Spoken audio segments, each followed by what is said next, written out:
안녕하세요. 맘스코딩의 코딩맘입니다. 오늘은 변수라는 것에 대해서 알아볼 거예요.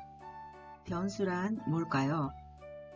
수학적 의미로 변수는 변하는 수입니다. 그런데 프로그램적 의미로는 조금 달라요. 수학적 의미를 지니면서 추가적인 의미를 가지고 있어요. 그래서 변하는 값, 그리고 변하는 값을 저장하는 저장 공간이라는 두 가지의 의미로 쓰입니다.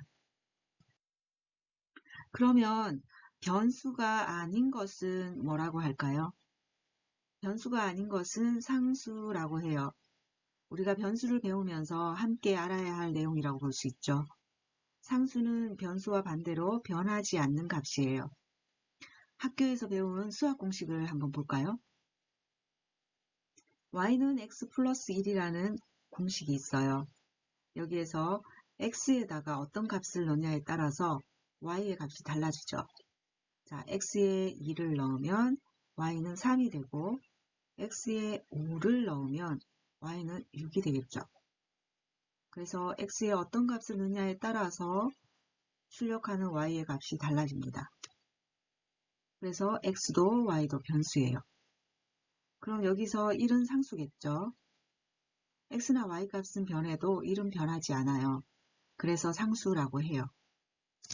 그럼 말 나온 김에 저런 공식이 도대체 왜 필요한지 한번 생각해 볼까요? 상수로만 되어 있는 3은 2 플러스 1이라는 식은 한 번밖에 사용을 못해요. 그런데 저런 공식을 쓰게 되면 값을 바꿔가면서 계속 쓸 수가 있죠. 그래서 변수라는 것을 사용하는 거랍니다. 만약에 컴퓨터에게 내가 볼을 한번 칠 때마다 1점씩 더해줘라고 명령을 했다면 어떤 일이 벌어질까요? 컴퓨터는 공을 한 번 치든 두 번 치든 10번을 치든 계속 0 또는 1이라고만 출력할 거예요. 그것은 변수라는 기억장치를 컴퓨터에게 만들어주지 않았기 때문이에요. 그래서 전에 친 것은 다 잊어버리고 현재의 값만 출력하는 거죠. 근데 왜 0과 1이냐고요? 컴퓨터는 0과 1의 값으로만 표현하는 이진수 기반이기 때문이에요. 이것을 참과 거짓이라고도 하는데, 그러니까 공을 치면 참, 아니면 거짓이 되는 거예요. 정말 단순하게 공을 쳤다 못 쳤다만 표현하는 거죠.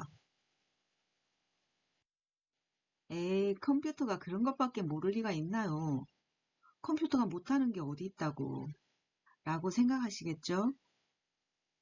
컴퓨터가 똑똑한 건 사람들이 프로그램을, 즉 우리가 배우는 코딩을 잘 해서 컴퓨터에게 명령해 놓았기 때문이에요.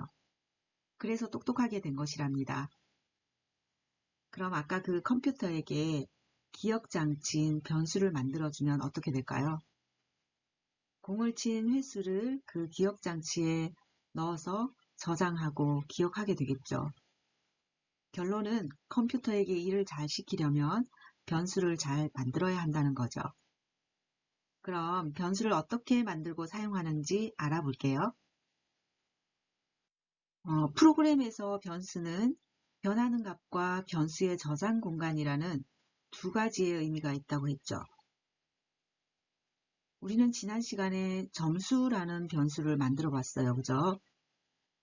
그래서 점수라는 그릇이 만들어진 거죠. 그 점수라는 그릇도 변수라고 하고요. 거기에 담기는 값도 변하는 값이기 때문에 변수예요. 그래서 두 가지의 뜻으로 쓰이는 거랍니다. 그럼 우리 변수를 어떻게 만들어서 사용하면 되는지 한번 알아볼게요. 변수를 만드는 데는 순서가 있대요. 일단 처음에는 변수를 선언해 줍니다. 그리고 변수를 초기화하죠. 그리고 변수의 값을 읽고 또 쓰기를 합니다. 자, 변수를 선언한다는 것은 어떤 거냐면 우리가 지난 시간에 점수라는 변수를 하나 만들었어요. 그죠? 그러면 이렇게 점수라는 변수의 상자가 만들어지면서 우리가 거기에다가 점수라는 이런 이름표를 붙여 넣는 것과 같은 거예요. 이게 바로 변수 선언이에요. 자, 그 다음은 변수 초기화예요. 변수 초기화는 어떻게 하냐면요. 우리가 지난 시간에 점수를 0으로 정하기라고 하는 블록을 사용했죠. 클릭했을 때 점수를 0으로 정해주는 거예요. 그러니까 게임이 다시 시작될 때마다 점수를 0에서부터 다시 시작하겠다는 거죠. 그게 바로 초기화 작업이에요.